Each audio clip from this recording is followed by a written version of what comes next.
il faut d'abord dire que les Aigles de la Médina nous représentent donc à la Ligue des champions féminines, ce qui est une première pour le Sénégal.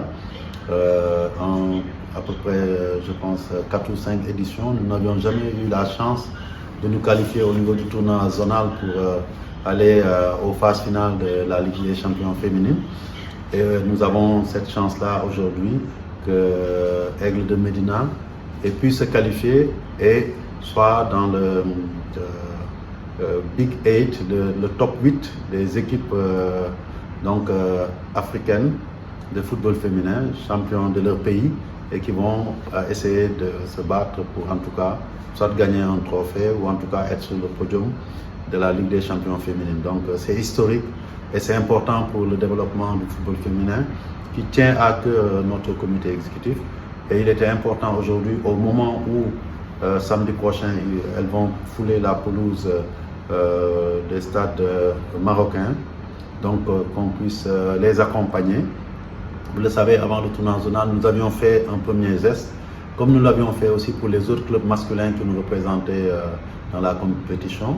Et Aigle avait pu toucher avant le tournoi zonal qui s'est tenu au Libéria un chèque de 10 millions. Mais là, il s'agit des phases finales de la Ligue des champions. Les meilleures équipes africaines seront là. Elles sont néophytes, mais elles vont vraiment essayer de relever le blason du football féminin sénégalais pour montrer à l'Afrique que le football féminin arrive, non seulement au niveau des équipes nationales, mais aussi au niveau club. Et c'était important que la fédération soit à leur côté. Aujourd'hui, ce n'est pas Aigle de Médina, c'est Aigle du Sénégal qui va nous représenter. Tout le football sénégalais qui est représenté au niveau du football féminin.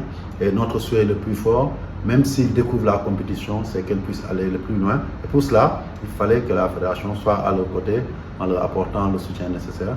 C'est ainsi qu'une enveloppe, un chèque de 15 millions leur a été remis, ce qui fait au total 25 millions, pour leur permettre non seulement de parfaire leur participation dans la dernière ligne droite, mais aussi de pouvoir compétir tranquillement avec vraiment un environnement serein. Et il est important vraiment aujourd'hui de féliciter encore Aigle de Médina qui porte le drapeau du Sénégal dans cette compétition et de leur souhaiter bonne chance. Et nous sommes à leur côté en tant que fédération. Comme nous l'avons toujours dit, les retombées du football sénégalais doivent retourner aux acteurs du football. Et c'est à travers ces gestes-là que nous pouvons matérialiser ce slogan, ce vœu fort de l'ensemble de la famille du football. Et comme nous l'avons fait pour eux, nous continuerons à accompagner le football féminin, mais nous accompagnons aussi toutes les équipes, qu'elles soient de sélection ou de clubs que nous représentons en Afrique. On sait que c'est une année exceptionnelle. Tous les voyants sont ouverts au niveau des qualifications. C'est la première fois que, je l'ai dit, nous avons une représentante en Ligue des champions féminines. Et nous savons aussi que le Jaraaf, après l'année 2021, revient en phase de poule au niveau de la Coupe des Confédérations. Nous savons aussi que jusqu'à cette date où on parle, toutes nos sélections qui jouaient les qualifications ont pu valider leur ticket pour les prochaines CAN. Ça montre que notre football est resté sur ce plateau de performance qu'il est et en train de le consolider. Il faut qu'on continue dans cette voie. Il reste juste certainement à ce que, au niveau du CHAN, l'équipe nationale locale puisse valider son ticket au prochain championnat d'Afrique qui se déroulera en Afrique de l'Est, au Kenya, Tanzanie et Ouganda, pour qu'on puisse dire que le football sénégalais a atteint en tout cas des résultats à nul autre pareil, parce qu'aujourd'hui, sur toutes ces compétitions, si nous arrivons à placer nos représentants, ça va confirmer la vraie place du football sénégalais sur l'échiquier continental. Et c'est ça notre objectif. J'ai l'habitude de dire en comité ou ailleurs,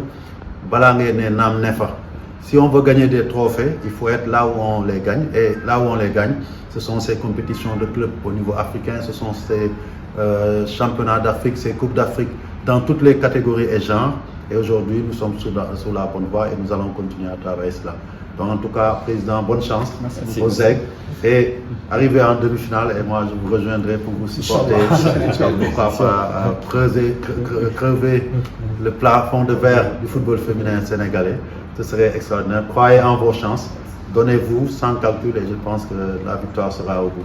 Le président de la fédération vient de façon brillante de résumer la situation et de dégager des perspectives pour le football sénégalais et pour le football féminin en particulier. C'est vrai, c'est inédit, c'est historique, c'est la première fois qu'une équipe féminine se qualifie pour la phase finale de la Ligue des Champions. C'est quand même quelque chose d'extraordinaire qui peut booster le football féminin. Comme il l'a dit, dans toutes les autres catégories, nous sommes en train de performer. Il n'était pas normal que le football féminin reste à la marche. Et je pense que les aigles vont contribuer grandement à l'éclosion de ce football. Nous sommes fiers aujourd'hui et très contents d'avoir reçu ce chèque de 15 millions qui vient s'ajouter au chèque de 10 millions qui nous avait été remis lors de la préparation pour l'UFOA. Et je pense que cela nous permettra en tout cas de parfaire notre préparation et de bien représenter le Sénégal. Encore merci à la Fédération, merci à l'État, merci à tous les acteurs, tous les mécènes qui nous ont aidés dans cette préparation et nous pensons pouvoir représenter dignement le Sénégal. Merci beaucoup.